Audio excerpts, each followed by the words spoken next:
দেলোয়ার হোসেন সাঈদী তাকে যে অপমান করেছি আমি নিজের অসাবধানতাবশত, তার জন্য সবার নিকট ক্ষমা চাইতেছি।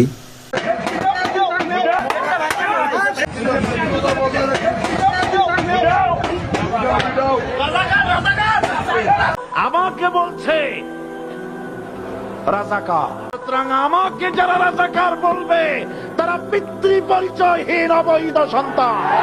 দেলোয়ার হোসেন সাঈদী শুধু একজন বাংলাদেশের নেতা, পুরো মুসলিম উম্মার নেতা। সেই নেতাকে যে অপমান করেছি আমি নিজের অসাবধানতাবশত, তার জন্য সবার নিকট ক্ষমা চাইতেছি। আপনারা আমাকে ক্ষমা করবেন। আল্লাহর কাছে ক্ষমা চাই যেন এই ভুল আমার লাইফে কখনো না আসে। নিজের ভাষা হারিয়ে ফেলার মতো অবস্থা, কখনো বুঝতে পারিনি যে আমার দ্বারায় যে প্রিয় মানুষটাকে জন্মের পর থেকে এত ভালোবাসি সেই মানুষটাকে অপমান করব। সবার কাছে ক্ষমা চাই, সবাই মাফ করবেন।